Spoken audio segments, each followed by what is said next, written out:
best processes for tracking partner influence and assigning it a business value?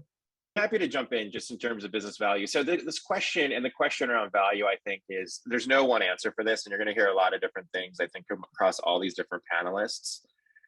I think like the most important lesson to take is to sort of like ladder down from whatever core business metrics your company is setting and making sure that whatever you're measuring is sort of very relevant and aligned closely with your core company metrics. So I think like before we talk, there's many different ways to measure, and we're going to get into those, but like as a first order priority, I'd say I would definitely make sure that you're aligned. Otherwise, you're going to be measuring things that nobody cares about, and you're going to think that you're doing a good job, and you may be doing a good job, but unless you're getting like that visibility to the highest levels of your company, that this is actually meaningful and this is actually aligned with what they're trying to do. You can spend a lot of cycles without really tracking the right things. So that's sort of a good baseline as far as I'm concerned, just to make sure that you're on the right track for measurement. Yeah, so I kind of agree with you, Dan, but the one of the things from the technology partners, which I feel is, right now everybody's talking about this freaking transformation and digitization, and everybody has a different meaning of that, right? So if you want to do that really transformative journey, you can't go from path A to B. The days are gone. You don't build the point-to-point connection. You have so many white spaces. Nobody builds the end-to-end solution, right? And that's where this technology partnerships really comes in.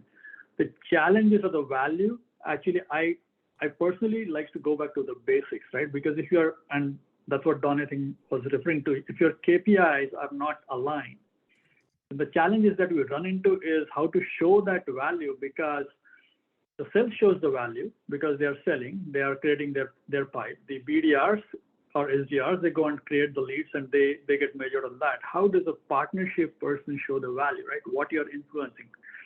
And that's where you need to get aligned. Second thing is, I often run into the sales team and they ask me a question that, technology partnership influencing the revenue.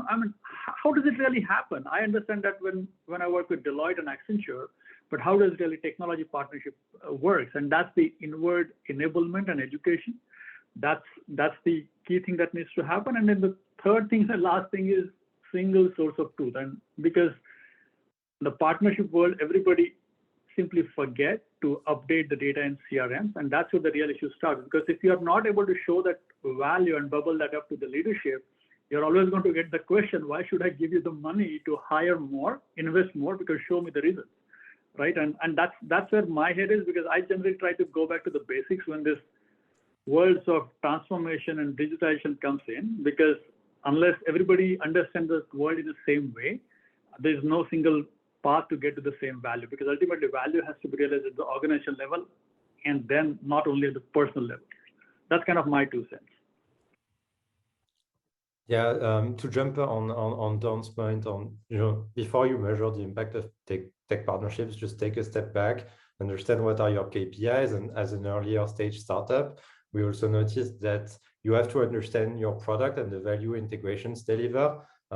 You have a place in the software stack of your buyers, and some integrations will definitely be required to close a deal, and some will come and influence the customer much later in the journey. And so don't try to fit a square in a peg hole. If most of your integration, like if you're actually the platform and most of your integration are just bringing like additional value, you'll get referrals from partners, but it's unlikely that it will massively drive revenue.